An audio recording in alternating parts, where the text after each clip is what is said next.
Hello and welcome to another episode of We Went on an Adventure. We do go on lots of adventures. Lots of adventures. So we like to Life is an travel, adventure.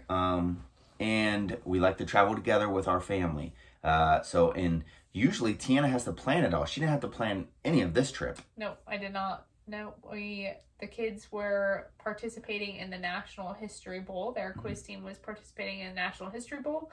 So the advisor for History Bowl, or quiz team rather, he planned the entire trip, and he's a really phenomenal man, great with history, which makes sense that our kids were in the History Bowl and as he was their coach. So he really did a great job planning things along the way, and like even a stop, it's a bit of a drive, so we drove there, a stop along the way at Monticello, which is Thomas Jefferson's house. Saw that. That was pretty cool.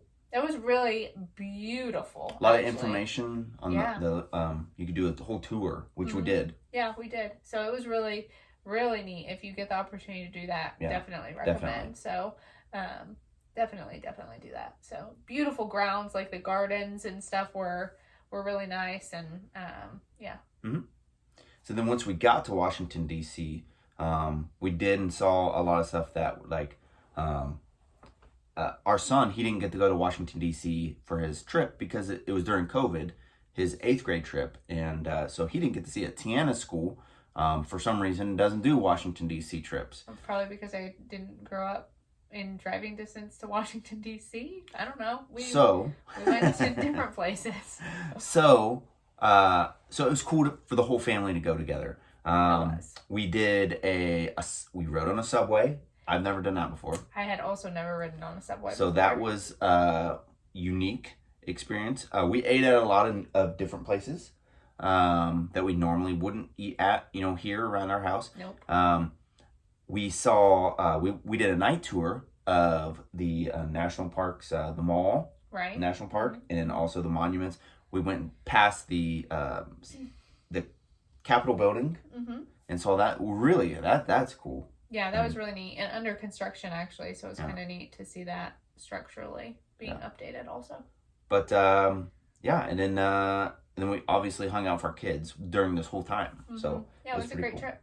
It was really neat. So and then the next day, or one of the other days, we actually went to the Smithsonian's, which is like right there, and the ones we went into were free. Right. There are some that are not free. I think like the Holocaust Museum. There's like a Air and Space Museum or something along those lines. And some you have to claim your ticket and stuff like that. Yeah, definitely the Holocaust Museum. We did not know that. And kind of found out the day before that we were going to have time to go the next morning. It was dependent on how the kids did with their competition and that kind of thing. So we weren't sure what time we would be there, and we didn't know until like the night before. So I just didn't look into it. I didn't plan anything for this trip, so I didn't look into the fact that we needed to reserve tickets. There was part of the Holocaust Museum that is free that you could get into, but there was a certain section I think that you had to reserve a time for. I'm not sure how that worked, but we didn't get to do that. But the ones we went into were amazing. Those museums are amazing and vast. Yeah. Huge and just lots of different things. You could spend a whole day in probably one. Yeah. At least a morning. So like a morning till lunchtime in one, and then go to another one after lunch. There's just so much. But you definitely want to get there early. Like before the museum actually opens, you want to get there before the shuttle buses to get a parking spot before the buses arrive. And we had primo parking right in front. We did. But when we came out, I mean, that whole road was nothing but shuttle buses. Like, packed. It was bumper packed. to bumper. So we had a good solid hour probably in the museums before we started noticing it getting crowded. And a lot more people coming in. And we didn't have any like special anything to get us in early or anything like that. It was just when it opened. So get there when they open if you are like us and not a fan of crowds. Yeah.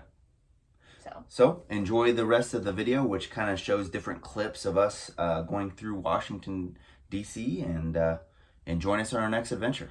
Yeah. We are in the nation's capital, Washington, D.C., and we are at Good Stuff Eatery. We have to play them in districts, not in sectionals. And sectionals This is our first time ever eating in Washington, D.C. as a family.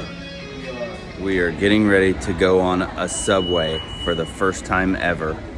I'm gonna ride a subway. The wind from the subway that is going by is blowing our hairs. Oh my gosh. A real subway. I feel the wind. That's cool. We made it to the nation's capital. It's night, so we're doing a night tour. Supreme Court building over there. When we go around to the other side, there'll be some really big. We are at the Washington Monument, and that's pretty cool. We're at a night tour, and apparently, like, Washington D.C. is open 24 hours a day. You can go wherever you want. So we're at the Washington Monument, right behind me, like literally right there. We just walked through a national park, which was the Mall National Park. We don't know. The National Mall, so pretty cool. So they say when you're at this monument, you gotta sit on the ground with your legs against the monument and go all the way up like that.